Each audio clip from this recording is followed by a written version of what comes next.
एका गावात विठोबा नावाचा एक साधा पण मेहनती शेतकरी राहत होता. त्याच्याकडे थोडीशी जमीन होती आणि त्यात तो पिकं काढून आपला उदरनिर्वाह करत असे. विठोबाची खासियत म्हणजे तो निसर्गावर अपार प्रेम करत असे.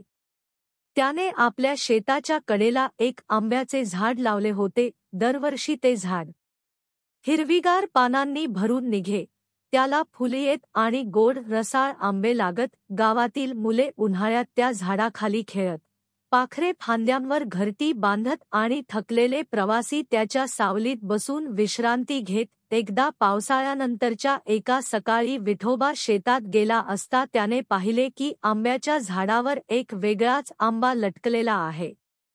तो आंबा सोन्यासारखा चमकत होता. विठोबा थक्क झाला. तो आंबा तोडून घरी आणला. घरात सगळ्यांनी तो आंबा पाहिला आणि आनंदाने गदगद झाले. सोन्याचा आंबा पाहून गावात खूप चर्चा सुरू झाली. काही लोक म्हणाले, हा तर देवाचा प्रसाद आहे, तर काही म्हणाले, हा आंबा विकला तर तुला खूप श्रीमंती मिळेल. विठोबाला मात्र मनात एक प्रश्न पडला, हा आंबा विकायचा की खायचा? अखेर त्याने ठरवले की हा आंबा तो खाणार नाही, तर जपून ठेवणार.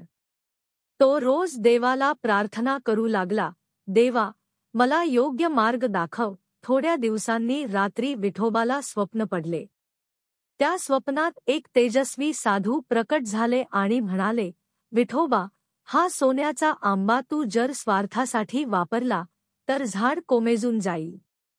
पण जर तू हा आंबा दुसऱ्यांच्या भल्यासाठी वापरलास तर झाड अजून आंबे देईल आणि तुझ्या आयुष्यात सुखशांती नांदेल. विठोबा सकाळी उठला आणि ठरवले की तो आंबा गावाच्या हितासाठी वापरणार.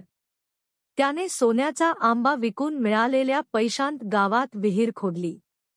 त्यामुळे गावातील लोकांना पाण्याची कमतरता भासली नाही.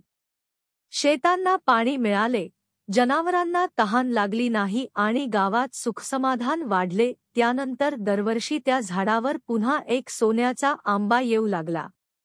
विठोबा त्यातून मिळणाऱ्या पैशांचा उपयोग गावाच्या विकासासाठी करू लागला. शाळा बांधली, रस्ते दुरुस्त केले, गरीब मुलांना शिक्षणासाठी मदत दिली.